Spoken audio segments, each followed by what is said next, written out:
네, 민주통합당 장하나 의원입니다. 참고화면 좀 봐주시기 바랍니다. 네, 역시 KC 내부 문건입니다. 아까 6월 30일 날 여성 기숙사까지 용역 경비업체가 침탈하면서 직장 폐쇄를 했고, 그럼 직장 폐쇄를 했는데 어떤 사측에서는 교섭이라던가 어떤 이후에 문제를 수습하려는데 어떤 자세가 있었냐, 여기서부터 기가 막히는데요. 요거는 직장 폐쇄 직후인 7월 2일의 문건입니다. 다음 페이지 부탁드립니다. 네, 보시면 일단은 7번하고 11번 한번 봐주십시오. 손배소 가압류 등으로 자금죄를 봉쇄한다. 집행부 개인비리 조사 폭로하고 13번은 개인 민사상 가압류 해놓고 조합 간부 대상자, 이런 계획들이 나와 있습니다. 이신희 증인은 이런 계획들에 대해서 들어본 바가 있습니까? 본 자료는 제가 본 적이 네? 없습니다. 죄송하지만 마이크를 좀 가까이 대주시면. 예, 본 자료에서 처음 보는 자료입니다. 기획조정실장님이시죠? 예, 이 당시는 제가 기획실장이 아니고요. 단지 교섭 대표로 생산본부장직을 수행하고 있던 시기입니다. 네, 알겠습니다. 이후에 사측은 저기 써 있는 대로 손배소 가압류 등으로 노조 측을 압박하는 일이 있습니까? 그렇게 일체 그런 적이 없습니다. 네, 일체 그런 적이 없는데 2010년 9월에는 전임자 4명에 총 5억 원 손배 청구하셨고요. 2010년 12월에는 불법 점거 관련 35명에게 1인당 7천만 원 가압류, 이게 한 24억 5천 되고요. 11년 3월에는 손해배상 청구를 301억 원가량 하셨네요. 총 331억을 노조 측에 손해배상 청구를 했는데 이래도 압박한 바가 없습니까? 처음부터 계획을 한 적이 없다는 말씀이고요. 그때 상황 진행됨에 따라서. 네, 김성훈 증인에게 묻겠습니다. 현재 손배 금액이 어느 정도 남아있지요? 161억 남아있습니다. 161억. 왜 331억이 161억이 됐다고 생각하십니까? 지금 손배소 진행 중인데요. 회사 측에서 301억을 먼저 청구했는데 거기에 대한 입증을 할 수 없는 것들을 회사 측이 빼고 나머지 150억. 2배 이상 가량을 일단은 무더기로 손배소 청구를 했다고 봐도 되겠지요? 예, 맞습니다. 어느 정도 단위고 2배 이상 되는 금액을 했을 때는 확실히 근거도 없는 상태에서 노조의 어떤 활동을 저해하기 위해서 일단 소송부터 걸어봤다, 이렇게 보여지는데요.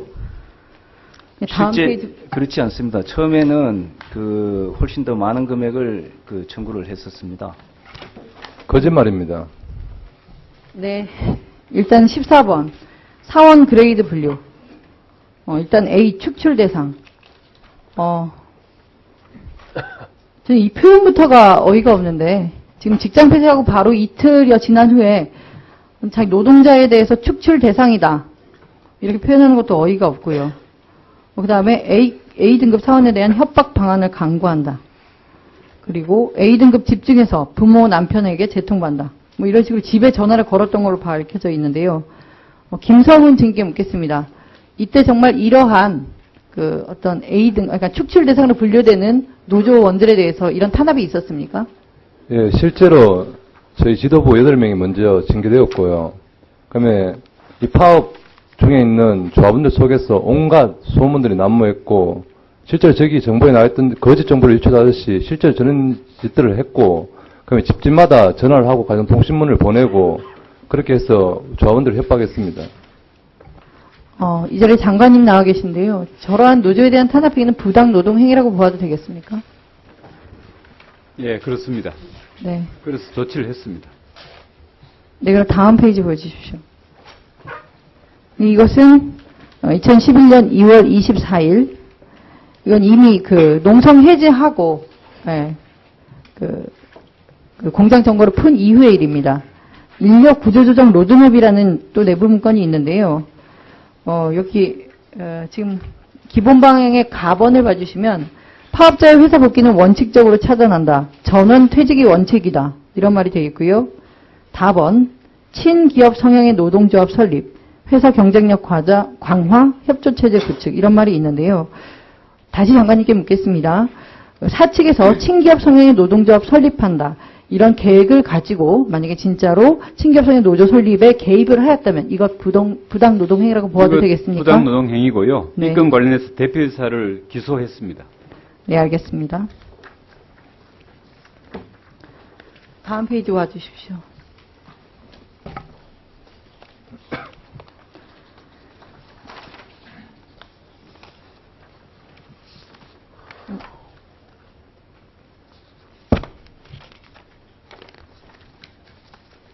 다음 페이지 봐주십시오.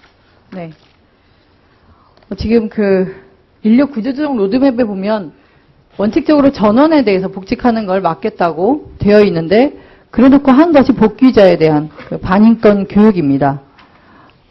지금 보시면 우리는 교도소 같은 곳에 있었다라고 하고 있고 지금 주황색 셔츠, 파란색 셔츠 그리고 노란색 셔츠 이렇게 세 가지 아까 예컨대 사원의 사원의 등급을 세 가지로 나눈다고 했는데 공교롭게도 세 가지 색깔의 티셔츠를 노나 입히고 사원 교육을 하게 되겠습니다. 이게 그때 당시 입혔던 티셔츠인데요. 이 사실을 알고 있습니까? 사원들에게 다른 색깔의 티를 입혀놓고 구분을 했던 것. 예, 나중에 들어서 알고 있습니다. 아, 나중에 들어서 알고 계십니까? 지금 여기서 아까 1차로 여성 기숙사에 대한 침탈 때 정말 모멸감도 느끼고 자기가 일했던 어떤 일터에서 그런 취급을 당한 거에 대해서 많은 조합원분들이 분노하고 계십니다. 근데 두 번째, 이 반인권 교육에서 또 한 번 이분들은 정말 이거는 어떤 돈과 일자리로 표현할 수 없는 인간적인 모멸감을 느끼는데요. 예컨대 지금 저 화면이 좀 작아서 안 보이는데 밑에 보시면 회사가 이런 시험 문제를 냅니다. 그래놓고 정답이 다, 나, 가다. 이런 문제를 반복해서 출제합니다. 노조원들에게 계속 문제를 내는 것. 좀 더 얘기를 드리겠습니다. 정신교육을, 사원교육을 빌미로 하는데 저런 문제를 다 나가라라는 답이 나오는 문제를 연속해서 맞추게끔 합니다. 이신희 기획조정실장님은 저 사실을 몰랐다 하더라도 오늘 처음 알았다 하더라도 저 문제 있다고 생각하십니까? 그런 의미로 비춰졌다면은 그 부분에 대해서는 저런 문제를 반복해서 내고 있습니다. 다 나가라 답이 계속 반복되는 문제들이 연속입니다. 그렇다고 하면 사과하실 의향 있으십니까? 이 자리에서? 그 부분은 유감스럽게 생각합니다. 저는 지금 사측이 노조 측에 161억 손배사 청구한 게 아니라 오히려 저런 기숙사에서의 침탈 그리고 두 번째 이런 반인권 교육으로 오히려 위자료를 주고도 부족하다는 이런 생각이 드는데요. 예, 한마디 제가 답변 드리겠습니다. 저희들이 교육을 받을 때는 연수복이 있습니다. 근데 보통 한 강의실에 한 50명 정도가 들어가기 때문에 연수복은 50벌 정도밖에 준비가 되어 있지 않습니다. 근데 근본에 인원이 많다 보니까 3개 반으로 편성을 했다고 제가 들었습니다. 그래서 반에 강의실 구분을 위해서 그렇게 했었는데 그렇게 하니까 바로 이제 그런 인권 침해라는 이런 이슈가 대두가 돼서 바로 그 다음 날 자 그러면은 전측을 없던 걸로 하고 반을 다시 옷을 다시 섞어서 입는 걸로 그렇게 제안을 했는데 조합원들이 특별히 필요 없다라고 해서 그렇게 계속 진행이 됐다가 나중에는 반 자체를 구분 없이 다시 재편성해서 한 반에 3색의 옷을 입은 조합원들이 같이 이렇게 교육을 받는 이런 형태로 운영을 했습니다. 그리고 그 부분에 대해서는 국가인권위원회에서도 조사가 나와서 그 부분에 대한 충분히 설명이 됐고 해명이 된 걸로 제가 보고를 받고 있습니다. 전혀 충분히 설명된 거 아니고요.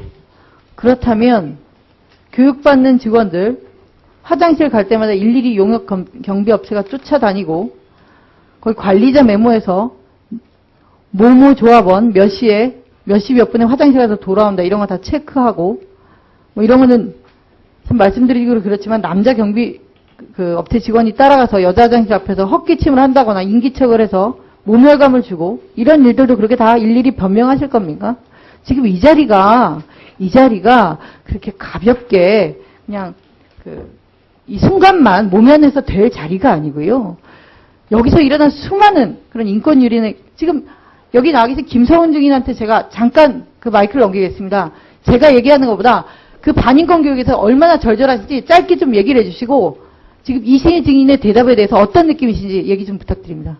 실제로 그 회사 측 교섭위원회 제조부장의 말을 녹취했는 것을 듣고 알게 되었고요.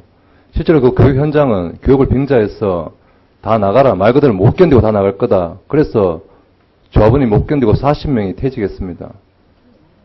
수차례 교육 속에서 용역 깡패들을 교육장에 투입시키고 일일이 감시하고 채정하고 그리고 교육장에 있는 조합원들 한 명씩을 면담해서 나가라, 못 견딜 거다, 현장으로 돌아갈 수 없다, 당신들은 사표 써야 된다, 이렇게 강제 퇴직시켰습니다.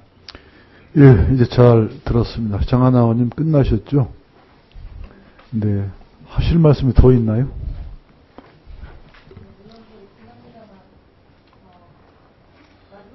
마무리하십시오. 예, 네, 말씀하시고요. 마지막으로 마무리를 하겠습니다. 사실은 그 두 번째 질의 때부터 제가 증인하고 그 대화를 질의응답 신문을 하는 것이 의미가 있는가 이런 생각이 들었습니다. 왜냐하면 상당히 이 청문회 자리를 가벼이 여긴다는 마음을 금치 못하겠고요. 이거는 그 국민들에 대한 그 모독이라고 생각합니다. 문제가 있기 때문에 국민들은 진실을 알려고 이 청문 자리가 열렸고 여기서도 그런 태도로 대답하는 이신희 증인 외 다른 증인분들께 좀 유감을 표명하고 싶습니다. 그래서 아까 말씀드렸던 대로 오늘의 속기록이 나오는 대로 그것과 이신희 증인이 저번에 대구지검에서 했던 그 어떤 그 신문 자료를 대지를 해서 만약에 위증임이 명확하다면 본 환경노동위원회의 어떤 명의로 그 고발을 해주셨으면 하는 게 제가 위원장님께 간곡히 요청드리는 바입니다. 정당한 절차에 따라 뒤져보고 확인해 보겠습니다. 네, 수고하셨습니다. 다음은 심상정 의원님 신문해 주시기 바랍니다.